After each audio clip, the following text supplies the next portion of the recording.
This evening. I hope that you had a good holiday weekend. The story is told of the Christian man that was visited by one of his relatives. This relative had gone to college and he had become an agnostic, and he went to this Christian's farm one day and ate dinner with him. The agnostic noticed that the Christian prayed and gave thanks for his food before they started eating, and the agnostic asked this Christian, "Does everyone on your farm give thanks?" And the Christian replied, "Not everyone on my farm gives thanks. The pigs don't." And when you think about that idea, when he said that, the gratitude, when we give thanks for our food before we have a meal, that's us expressing our gratitude to God for the financial means that we have to buy that food and for God giving us that food. But gratitude is the idea behind that example. Gratitude is one of those things that we as adults need to be reminded of from time to time, but it's one thing that we try to instill in younger people that they ought to have. When I was a boy, my dad instilled in me from a pretty young age about what you're supposed to say to the waiter or waitress when they bring you your food, what you're supposed to say when someone holds the door open for you when you're on the way out. 2 words, right? Or 1 word if you abbreviate it, thank you or thanks. That's an expression of gratitude. You know, there's psychology as to why we should be people who say thank you and why we should express our gratitude in different ways that we do. Gratitude, it's pretty much been proven, helps us to be more satisfied with life. It helps our well-being. It doesn't just help our physical well-being, it helps our mental well-being, our well-being as far as being people in society. And we're going to notice tonight it's beneficial to our spiritual well-being. Gratitude is healthy for us in more ways than one. And our lesson this evening comes from 2 Corinthians chapter 9, verse 15. In that passage, Paul simply said, "Thanks be to God for his inexpressible gift." Some translations say indescribable gift, unspeakable gift, a gift that's too wonderful for words. And when you think about what the gift was that Paul was talking about, what gift was he describing as inexpressible or unspeakable? Just about any commentary you'll consult and any scholar you look at will say Paul was referring to Jesus there. What other gift could there be that we could describe it as inexpressible or unspeakable than the gift of God's Son? But we're going to talk about gratitude to God tonight, and I want to notice it from really 3 areas relative to gratitude. In the first place, I want to ask the question, what does being grateful reveal about us or anybody? If a person is someone who has gratitude in their life, what does it say about them as an individual? Gratitude reveals that a person realizes God exists.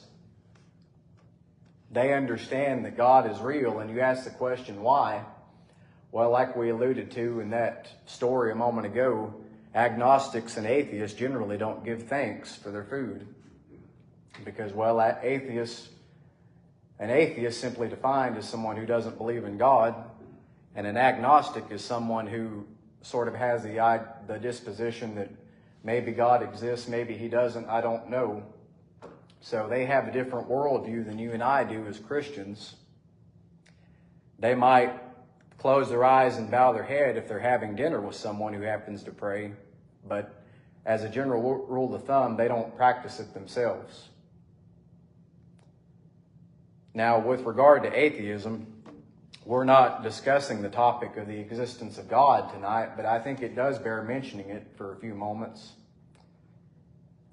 There are a lot of arguments you could make that point to the existence of a higher power, that point to the existence of God, and one of them is intelligent design. Something that's designed demands a designer. I got my first iPhone at the end of my freshman year in high school. It was an iPhone 5C. And I had had a phone or two before that, but that was the first smartphone that I had. Cell phones in general were a big deal for a long time, but when smartphones came along, they sort of revolutionized things. Because, well, a smartphone isn't just a cell phone, it's also a music player. It's a camera, not just a camera, but a camera that takes really nice photos. If you know anything about the way cameras on phones are, the pictures are getting clearer and clearer all the time. The resolution is getting higher all the time. The phone's an internet browser, whereas you used to have to sit at your desk at your desktop computer and access the World Wide Web. Now you can do that with the device in your pocket, basically anywhere that you have service. Now, for those of us that have them, we almost take those things for granted, don't we? Because we use them pretty much every day. I don't know if you've ever looked into this, but do you know what people are predicting smartphones are going to be like 20 and 30 and 40 years down the line? One thing is about the design of them, because, well, this one's pretty much rectangular shaped, right? You can't bend it, you can't move it. It's pretty much fixed in the position that it's in, but people are saying down the line, they're going to get to the point where you can fold them, you can collapse them. They say maybe you can see through them, they'll be transparent. I don't know about all that stuff, but that's some of what people are predicting they're going to be like. And I guess as far as the future of them goes, we'll just have to wait and see. The reason that I bring up smartphones is this. How intelligent were the designers of the first iPhone? How smart did they have to be? How smart did the person that developed the Mac computer in the 80s have to be? You see, when we talk about design demanding a designer, we understand there's intelligence that goes behind those things, aren't there? Supposedly the first smartphone goes back to the 1990s, but the first iPhone came out in 2007, almost 20 years ago now. I had a Motorola phone when I was about 12 years old, and it had a little, they called it mobile web on the phone, but that was kind of the way you access the internet on the pre-smartphone days. But smartphones now, the internet capabilities on them are a lot more sophisticated than they were back then. And when you look into the history of it, Steve Jobs and all those other people at Apple, they had quite an accomplishment with that first iPhone just because of the other things that it lent itself to. To be a smartphone developer nowadays, and Steve Jobs, I found out, attended college, but he did not have a degree. But to be any kind of smartphone developer now, you pretty much have to have some kind of degree in computer science. You have to have good problem-solving skills. You have to be able to find a solution to problems that come up. Intelligent design demands an intelligent designer. Now the question is, who gave those people in Silicon Valley their minds to work on those things? The Bible says we're made in the image of God, and you know that's not talking about a physical image, because God has no physical image. Jesus said God is spirit. Jesus said a spirit doesn't consist of flesh and bones. But when the Bible talks about you and me being made in the image of God, what it's meaning is you and I have emotions. We have the ability to think. We have the ability to use logic, all things that God has. And so we're made in the image of God. You see, we didn't just happen by chance.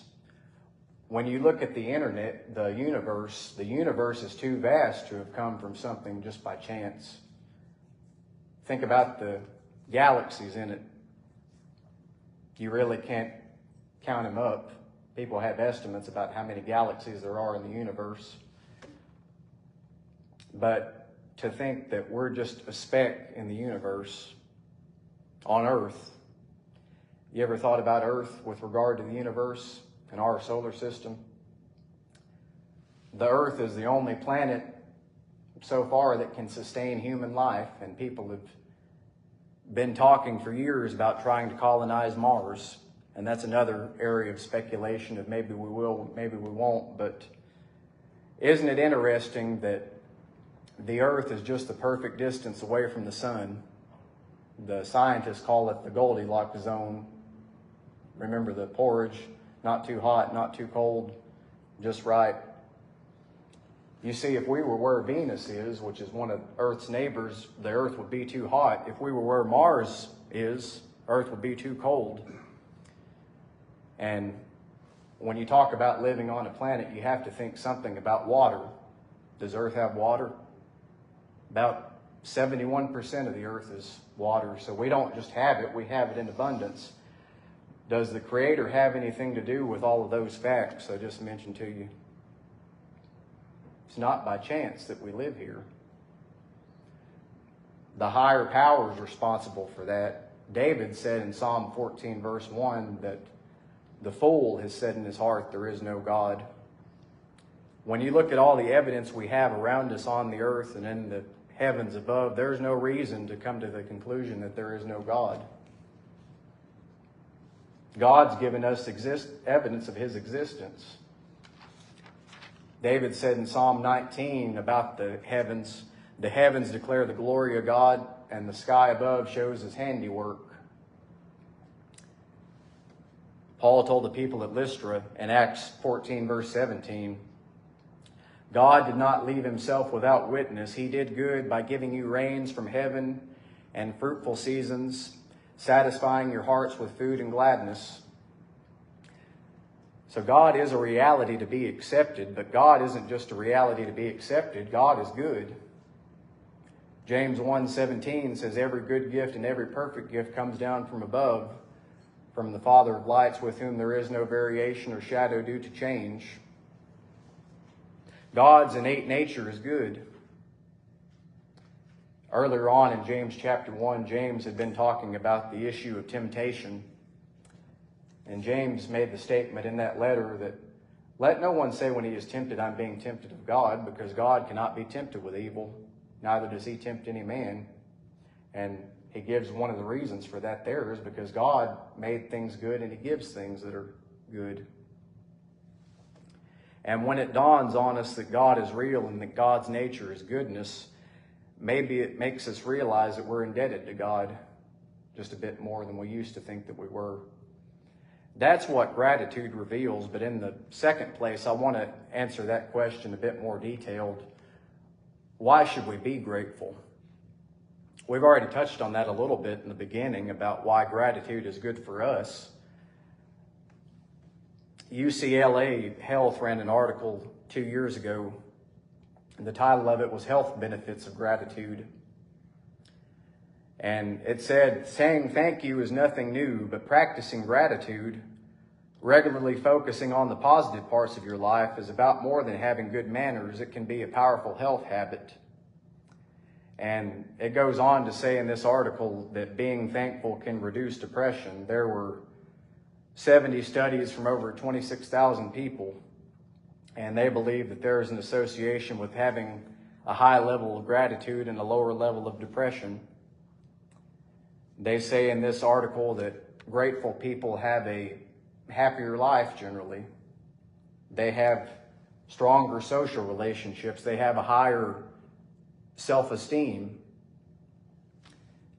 And it does say also that it can reduce depression, it can reduce anxiety, it can reduce your heart health, it can reduce your sleep. They just go on and on with the things that they discuss in this study. When Paul calls God's gift here in our text indescribable, the gift of Christ is evidence of God's love.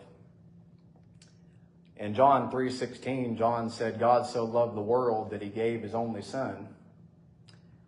Now, when you think about that passage, it's not just talking about what God gave, it's who God loved.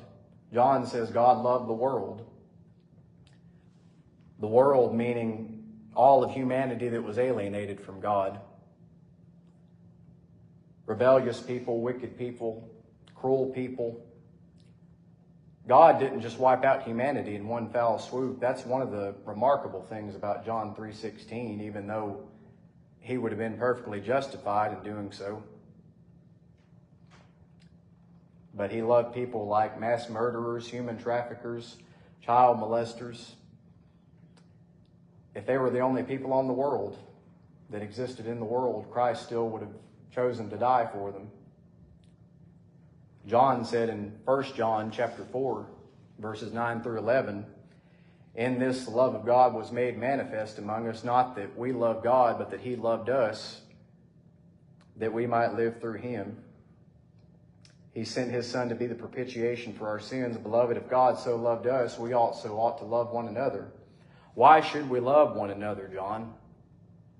Because that's an expression of gratitude. That's the highest gratitude we could give to God, is by the love that we give. We wouldn't have salvation, we wouldn't have peace, we wouldn't have hope, we wouldn't have joy without Jesus Christ. And another reason for our gratitude is given in our text in 2 Corinthians 9.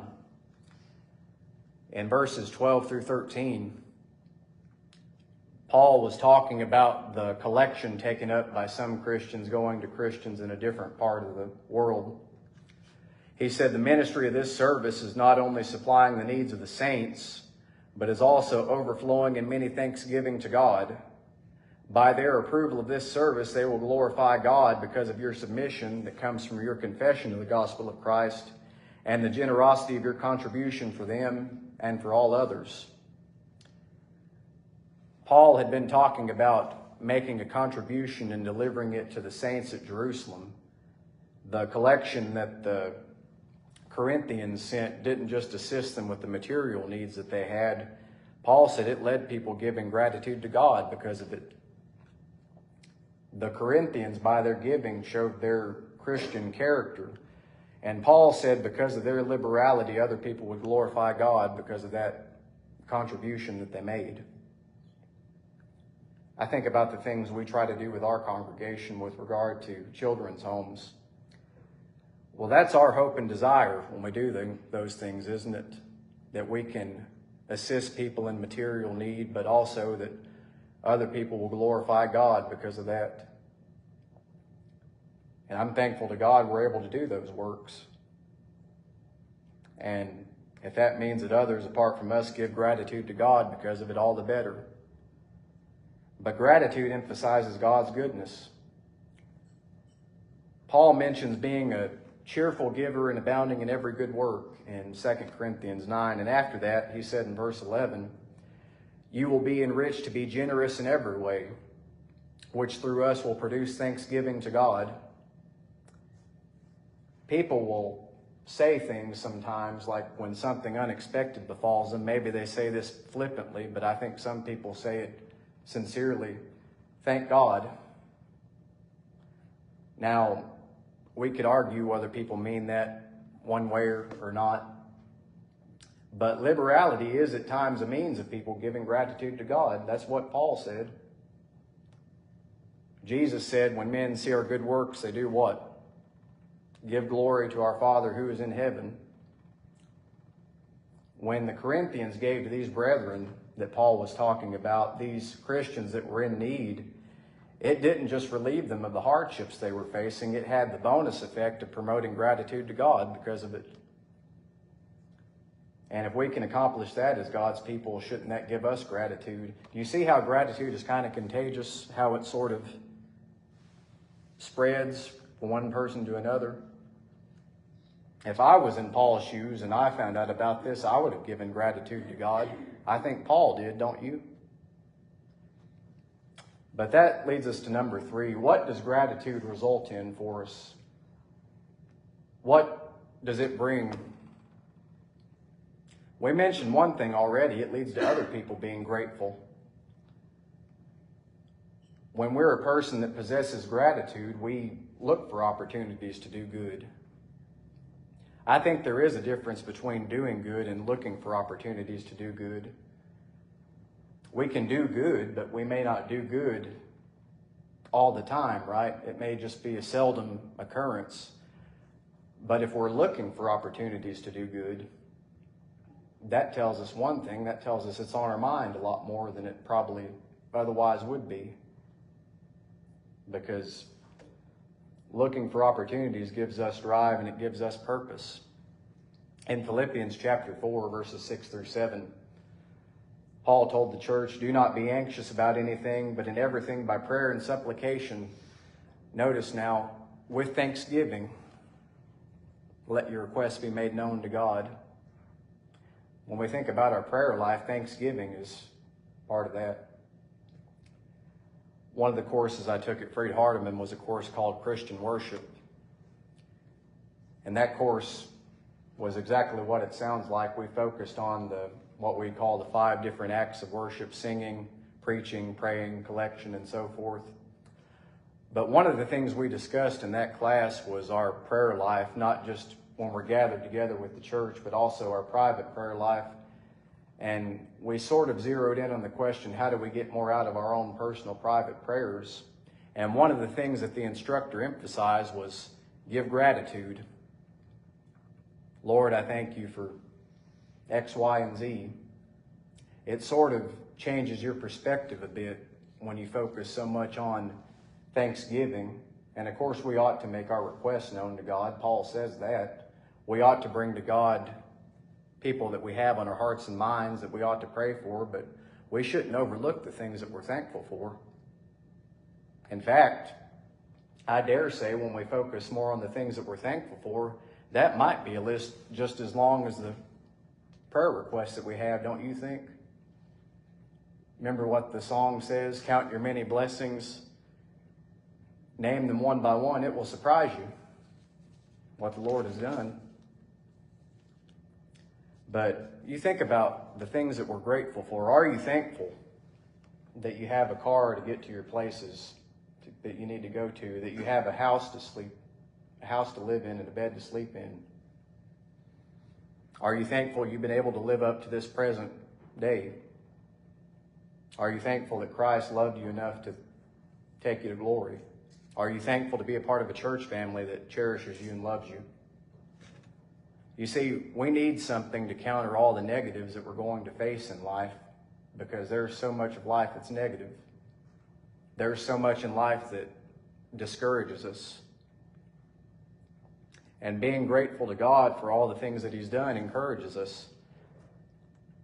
It gives us strength to face those burdens of life. Paul said in Philippians 4, incidentally, a lot of people consider Philippians to be one of Paul's happiest letters that he wrote, even though Paul wrote Philippians in prison, of all places. But a passage you're familiar with in that book says, Paul said, "I can do all things through Him," or through Christ who strengthens me. And he said that from a cell. That tells us what Paul was thinking on when he was there. When we talk about thankfulness, when we talk about gratitude, the basis of that is thoughtfulness. If we go back to that hymn I just mentioned, one of the stanzas in Count Your Blessings says, when you look at others with their land and gold, think that Christ has promised you His wealth untold. Count your many blessings. Money cannot buy your reward in heaven nor your home on high. So when we think about our blessings, of course, we can't forget the spiritual blessings that we have. The fact that we have a home awaiting us if we're a faithful child of God. Paul mentions it in 1 Timothy chapter 2 when he said that he urged that prayers and supplications and intercessions be made for all men. He said, with thanksgiving. So even in that passage on prayer, Paul also emphasized thanksgiving. My freshman year of college, Truman was diagnosed with prostate cancer. I didn't really know at the time, I guess we didn't really know at the time about what his outlook was going to be or what his chances were going to be. But I spent some time with the guys in the dorm in one of the social clubs they had on campus, and whenever we would have devotionals, usually they would ask, does anyone have any prayer requests you'd like to be made known? And we did that with our Bible classes too. And I brought up him and his cancer treatments. So he had a bunch of college men that were praying for him, as well as the instructors and the college women and so forth. come February or March, I can't remember exactly around the time it was, but it was the following spring, he found out he was in remission. And you know, that was a basis for gratitude. Really was. Maybe you're here this evening and you have a prayer request you'd like to make known before the congregation. We gather here to worship God and to study His Word and sing songs of praise to His name, but we're also here for each other's benefit. We're here to encourage one another to get to heaven and share life with each other, to see how each other are doing, to be made aware of any needs that we might have. If we can pray with you or for you about something, we'd be grateful to do it. If you don't feel comfortable walking down the aisle, you can find me after services. We can have a discussion like that. If you need to be baptized and have your sins forgiven, we can do that. You can be like that Philippian jailer.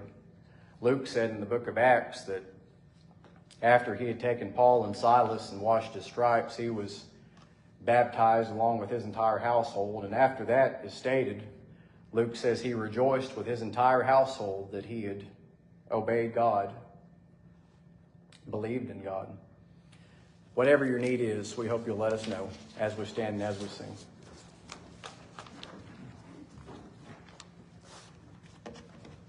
You want to